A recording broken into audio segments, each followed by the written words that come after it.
Ok, bonsoir. Chrétien est ce soir avec le président de la GEPSEMA et Monsieur Ekra Simon-Pierre. Bonsoir. Bonsoir, cher frère. Voilà. Nous allons échanger avec vous concernant un événement assez majeur et nous allons y entrer progressivement. Ok. Voilà. Et déjà, nous vous disons merci. C'est moi. Pour la disponibilité. De premier abord, vous pouvez nous dire qu'est-ce que signifie l'UJAC et à quand date sa création? Alors, l'UJAC, c'est l'Union des jeunesses des églises de l'Alliance chrétienne, connue plus au niveau de la Côte d'Ivoire comme Église CMA de l'Afrique.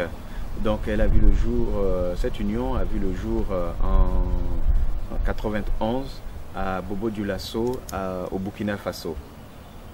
D'accord. Et cela fait combien de temps? Vous êtes le président de la jeunesse des églises protestantes CMA Côte d'Ivoire. Oui. Et en même temps, vous êtes aussi le président. Bon, expliquez-nous un peu le parallèle qui existe. Non, pour le moment, je suis uniquement le premier responsable de la jeunesse au niveau de l'église CMA de Côte d'Ivoire. Oui. Voilà. Et donc, pour le moment, le secrétariat de dirigeance, c'est-à-dire l'instance dirigeante du mouvement, de l'union de la jeunesse des églises CMA d'Afrique, donc l'UJAC, revient au Burkina. C'est le Burkina qui a la présidence. Voilà, c'est le Burkina qui a la présidence. Et selon le programme de rotation, logiquement, au prochain congrès qui aura lieu très bientôt au niveau de la Côte d'Ivoire, le secrétariat reviendra à la Côte d'Ivoire. Et c'est la raison pour laquelle elle se tient ici? Non, pas forcément. C'est vraiment, si j'ose dire, pure coïncidence. Sinon, c'est pas forcément que le pays qui accueille doit recevoir le mandat. Non, non, non. Ok, d'accord. Voilà. Et dites-nous, quel est l'impact que la jeunesse de l'Union des jeunes de l'Alliance chrétienne peut apporter sur la vie de l'Église, selon vous? Pour nous, la jeunesse, c'est comment on appelle ça, le locomotive, si j'ose le dire, d'une église. Aujourd'hui, on dit que la jeunesse, c'est l'église de demain, mais pour nous, la jeunesse, ce sont les partenaires d'aujourd'hui et l'avenir de demain. Donc, pour nous, la vie de l'église ou le lendemain de l'église se conjugue avec la jeunesse, d'où la nécessité d'avoir une jeunesse bien formée, une jeunesse disposée, une jeunesse qui est prête à s'engager pour le Seigneur. Pour nous, on se dit que quand la jeunesse s'élève, c'est l'Église qui s'élève. Et c'est pour cela que nous travaillons à ce que, effectivement, l'Alliance chrétienne puisse avoir une jeunesse forte, une jeunesse dynamique, une jeunesse qui bouge, pour que, effectivement, l'Église CMA de demain, et l'Église en général demain, soit une Église qui a véritablement sa place dans nos nations, pour que effectivement on vive un lendemain d'une Afrique meilleure. Parce qu'on pense que l'Église a sa responsabilité, c'est sa raison d'être au niveau de ce continent-là, pour apporter un plus, apporter en tout cas le meilleur à notre société. Donc pour nous, l'impact est considérable, et c'est pour cela qu'effectivement nous nous attachons effectivement à voir des jeunes formés au point de vue spirituel, du point de vue intellectuel, pour que effectivement on puisse occuper toutes les responsabilités, pour qu'on puisse avoir cet impact-là, pour orienter, pour diriger, pour motiver effectivement l'Église dans son positionnement, si on peut le dire comme ça, dans notre société. Et si on peut le dire aussi dans le continent tout entier. D'accord. Donc le positionnement de l'Église dans le continent africain, oui, c'est l'une de vos préoccupations. Tout à fait. Dites-nous, l'UJAC est dans combien de nations actuellement, dans combien de pays? Aujourd'hui, de manière formelle, nous sommes dans 7 pays. Nous avons le Burkina Faso, nous avons la Côte d'Ivoire, le Gabon, la Guinée, nous avons aussi le Mali, le Libéria et la RDC. Et aujourd'hui, nous avons des pays qui sont des sympathisants, mais nous pensons que très bientôt, ces pays feront aussi leur entrée. Notamment, on a l'Angola, et on a aussi le Sénégal, mais ce sont des pays comme je le disais aussi, on a le Congo-Kinshasa aussi, ce sont des pays qui très bientôt nous rejoindront pour que effectivement on puisse être encore nombreux. Il y a aussi des champs de mission qui sont ouverts dans certains pays, et quand effectivement l'Église prendra forme dans ces pays-là, nous pensons aussi que ces pays-là nous rejoindront. Mais sinon, pour l'heure, nous sommes présents dans 7 pays africains. D'accord. À vous entendre parler, l'UJAC est assez dynamique, n'est-ce pas? Tout à fait. D'accord. Et est-ce que vous avez des relations, l'UJAC a des relations avec les autres communautés, telles que les Assemblées de Dieu, ainsi de suite? Alors, pour le dire de manière formelle, le cadre de l'UJAC, puisqu'il est africain, on n'a pas encore pu avoir de rencontres avec des organisations sœurs de cette envergure. Mais nous encourageons en tout cas pour ce qui est de chaque pays, de chaque jeunesse, à pouvoir collaborer autant que se peut avec toutes les jeunesses évangéliques pour pouvoir aussi apporter un plus à cette jeunesse-là. Parce que nous pensons que c'est ensemble, ce n'est pas seulement à l'église SEMA, au niveau de l'église SEMA que nous pourrons atteindre ce challenge-là. Mais c'est quand l'église évangélique, dans son ensemble, dans son entièreté, sera une que effectivement on pourra sentir le poids, ou on pourra sentir effectivement la position du monde évangélique sur notre société et sur nos pays, dans nos nations. D'accord, une question me vient rapidement à l'esprit. Vous avez parlé d'unité tout à l'heure. Est-ce que pour vous, l'unité de l'Église est une utopie aujourd'hui? Quand vous jetez un regard comme ça sur l'Église? Non, il faut que ça soit une réalité. Et c'est en ce sens que nous parlions du rôle de la jeunesse. Peut-être que si nos parents, il y a cette organisation, nos dévanciers, ils ont déjà mis notamment la FECI en place, mais ce sont des éléments, c'est un outil que nous, au sein de la jeunesse, nous ne le sentons pas encore. Et c'est justement, c'est une occasion pour nous de pouvoir dire aux autres jeunesses qu'il faut qu'on se mette ensemble. Aujourd'hui, nous travaillons avec certaines jeunesses déjà du point de vue national. Et nous attendons aussi étendre effectivement à cette collaboration pour que, comme je le disais tantôt, on puisse sentir cette unité au sein de la jeunesse, pour qu'on puisse effectivement, l'Église dans son entièreté, l'Église dans son unité, puisse poser des actes qui auront plus d'éclat, plus de portée qu'une seule communauté, une seule dénomination. Donc une Église plus forte. Plus forte, effectivement. C'est cela que nous sommes appelés. Et parlez-nous des projets de l'UJAC ici en Côte d'Ivoire pour l'année 2017. Le projet majeur, c'est l'organisation du 13e congrès, de l'UJAC. Il y a 2 ans de cela, nous étions au Mali. Et donc, pour l'année 2017, le projet, c'est effectivement l'organisation de ce congrès de l'UJAC que nous attendons vraiment avec, si j'ose le dire, impatience, parce que oui, nous pensons recevoir en tout cas des enseignements nouveaux pour qu'effectivement la jeunesse se réparte encore encouragée, encore forte pour pouvoir relever tous ces challenges qui se présentent à elle. D'accord. On va parler donc du congrès. Oui, effectivement. Et quelles sont les articulations de ce congrès? Alors, nous aurons le congrès en lui-même, nous aurons les enseignements. Nous aurons aussi des soirées culturelles. Nous aurons des présentations de chaque mouvement. Mais au-delà de tout cela, chaque congrès est l'occasion de pouvoir tenir notre assemblée générale. Et particulièrement, le 13e congrès est un congrès qui est en même temps une assemblée générale élective ou nominative, où effectivement on va assister au changement du secrétariat au niveau de l'organisation. D'accord. Et vous vous attendez à des bouleversements ou bien? Oui, si on peut le dire, puisqu'en fait le système, c'est un système rotatif qui est déjà mis en place.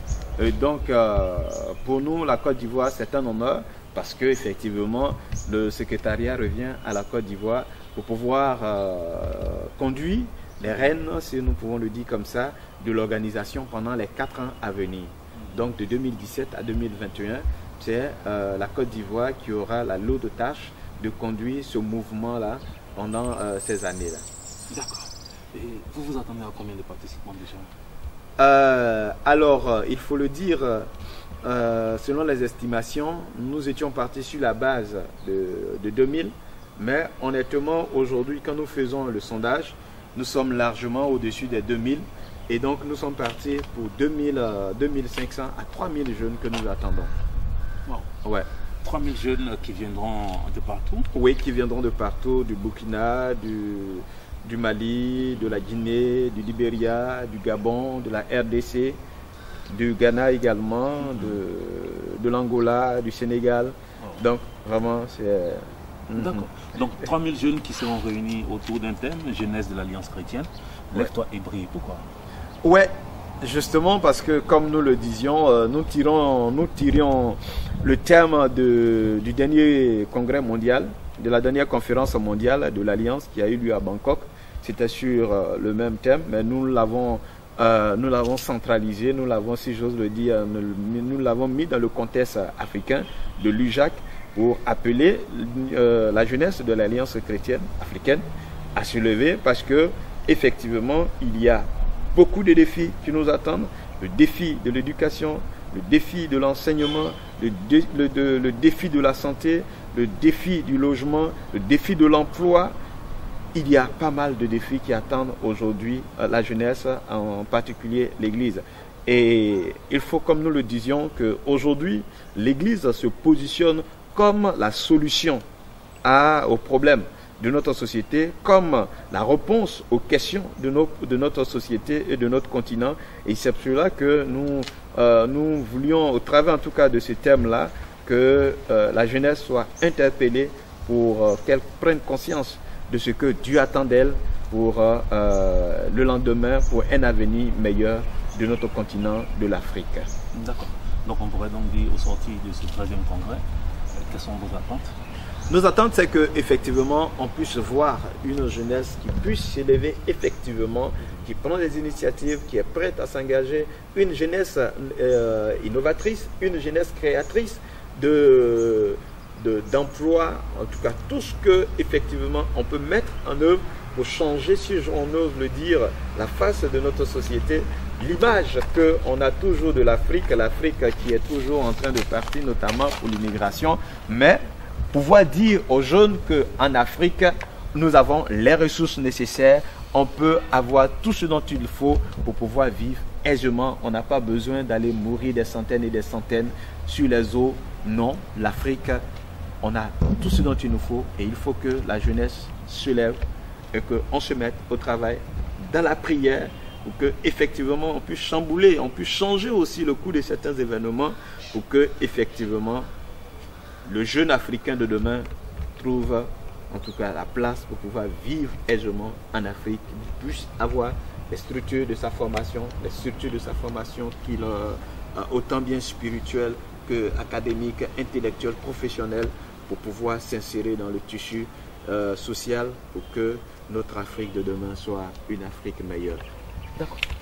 Je vais profiter d'une brèche que vous avez créée tout à l'heure. À propos de l'immigration, pour vous, quel regard vous portez? Pourquoi est-ce que c'est les jeunes aujourd'hui qui fuient l'Afrique et qui vont chercher l'Eldorado en Europe? Pourquoi cette manie, j'allais dire, ces derniers temps? On ne voyait pas ça auparavant. Oui, mais vous savez qu'aujourd'hui, avec l'effet de l'Internet, avec l'effet aussi des médias, aujourd'hui, on a aussi, avec l'effet aussi du portable, les informations vont très vite. Donc celui qui est parti ou bien celui qui a une position, rapidement il pourra appeler pour dire voilà je suis dans telle position ou je suis parti, voilà. Et donc ça donne déjà l'envie ou la volonté aux autres de pouvoir se dire il faut que nous aussi on parte voir mais que de l'autre côté il y a mieux. Et aujourd'hui la situation de notre Afrique, notamment par rapport au problème de l'emploi, par rapport aux instabilités, par rapport à la guerre et tout ça, pousse des jeunes qui véritablement, quand on regarde, ils n'ont plus véritablement d'espoir, à aller chercher d'autres espoirs ailleurs. Or, aujourd'hui, comme je le disais tantôt, nous pensons qu'en Afrique, on peut, avec la paix, avec une mise en commun, parce que aussi, il faut le comprendre, on se dit souvent, on n'a pas les moyens, certes, mais on se rend compte que si dans l'unité, on se met ensemble, on peut petit à petit changer les donnes. Mais il ne faut pas attendre que les autres, l'extérieur, viennent. Non, aujourd'hui, honnêtement, pour nous, on se dit que il faut que l'Afrique, aujourd'hui, au stade où nous sommes, nous pouvons avoir les moyens de nous prendre en charge. La preuve, comme on le dit aujourd'hui, les missionnaires sont partis. Pourquoi ils sont partis? Parce qu'ils se disent que l'église africaine ou l'église de la Côte d'Ivoire est assez mûre et assez forte pour se prendre en charge.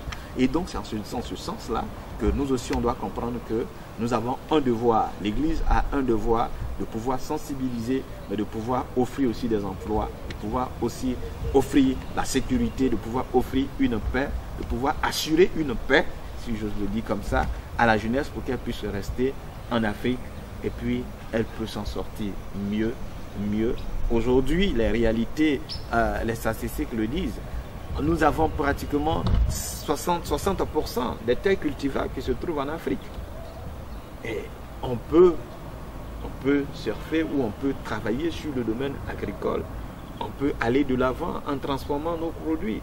Et cela nous permettra, un tant soit peu, d'absorber. C'est vrai qu'on ne pourra pas résoudre tous les problèmes, mais un tant soit peu, de nous positionner comme une solution et éviter que les jeunes Africains partent mourir en mer. Malheureusement, ce sont des âmes qui sont perdues. Parce qu'il y a combien véritablement qui connaissent le Seigneur dans ceux qui vont. C'est ça la réalité aussi. Et c'est de notre devoir de pouvoir porter la sensibilisation au travers de l'évangile pour qu'il puisse être gagné aussi au Seigneur. D'accord. J'allais dire, c'est impressionnant. Vous êtes homme de Dieu et puis là vous intervenez, j'allais dire, avec une casquette d'économiste, tout ça.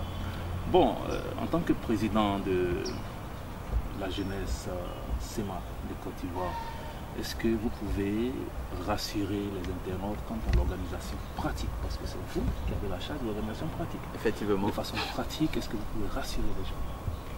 Alors, aujourd'hui, nous sommes, si je peux le dire, pratiquement à 75% en termes d'organisation, en termes d'attache, en termes de tout ce qui est administratif. Tout est déjà bouclé. Et ce ne sont que des derniers réglages en termes de mise en place, notamment, si j'ose le dire, en termes de cuisine, en termes de restauration. Mais sinon, aujourd'hui, tout ce qu'il faut en termes d'hébergement, en termes de local pour les enseignements, en termes d'espace pour le sport, tout est pratiquement OK, tout est déjà prêt. Donc, nous n'attendons que, effectivement, les congressistes qu'ils viennent. Nous pouvons leur garantir déjà que du point de vue organisation, du point de vue mise en place, nous sommes pratiquement fin prêts. Les quelques mois, il nous reste un mois. Et effectivement, dans les 1 mois, nous pensons que nous pourrons boucler tout le nécessaire qu'il faut pour effectivement permettre à ces jeunes de pouvoir se retrouver dans un cadre agréable avec leurs frères, avec leurs sœurs des autres pays et passer véritablement un moment à la gloire de notre Dieu. D'accord. Parlez-nous des dispositions sécuritaires, quelles sont-elles? Oui, du point de vue sécuritaire déjà, nous avons, si on ose le dire, en interne, les